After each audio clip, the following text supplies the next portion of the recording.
শিক্ষকদের গালে থাপ্পড় মারছে পুলিশ বক্সের ভেতরে নিয়ে। যারা পড়াচ্ছেন তাদের কি পেটে ভাত থাকতে নেই?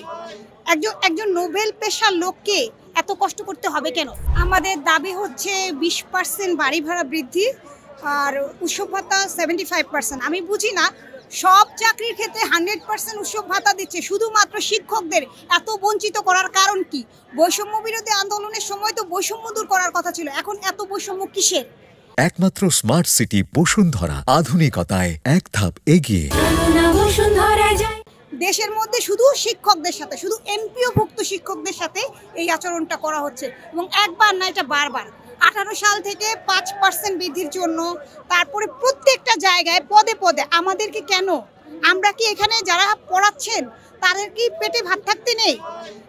একজন নোবেল পেশার লোককে এত কষ্ট করতে হবে কেন? প্রত্যেকটা শিক্ষক শেষ বয়সে দেখবেন অনেক কষ্ট করে মারা যান। তাহলে কি বাংলাদেশে মাধ্যমিক শিক্ষার কোনো দরকার নাই? শুধু আপনাদের প্রাথমিক শিক্ষা আর উচ্চ মাধ্যমিক থেকে শুরু করে দেন, মাধ্যমিক বাদ দিয়ে দেন। আমাদের যেহেতু এত সমস্যা, আমাদের বাদই দিয়ে দেন, শিক্ষা ব্যবস্থা থেকে মাধ্যমিকই বাদ করে দেন, আমাদের দরকার নেই। এই সামান্য 20% বাড়ি ভাড়া, সব জায়গায় তো 45% পাচ্ছি, আমরা তো 45% চাই নাই, শুধু 20% চাইছি। তো এই জন্য কি শিক্ষকদের গায়ে হাত দেওয়া, এটা কি কোনো যুক্তিযুক্তকতা? আপনি বলেন যে একজন শিক্ষক যে এই পুলিশরা তাদের কাছে পড়ছে, আমাদের মতো কোনো শিক্ষকের কাছেই তো ওনারা পড়ে এত বড় হয়েছে, আমাদের সন্তান না, এই জন্য ওনারা শিক্ষকদের গায়ে হাত দিচ্ছে।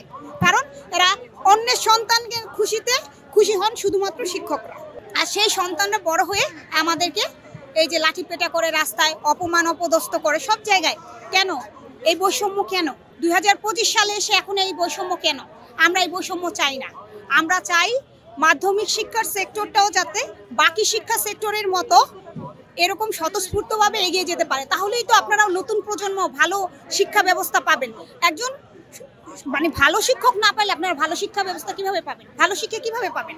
আমার মনে শান্তি না থাকলে আমি কি পড়াবো? ক্ষুধার্ত মানুষ কি ভালো কিছু দিতে পারে? দিতে পারে না।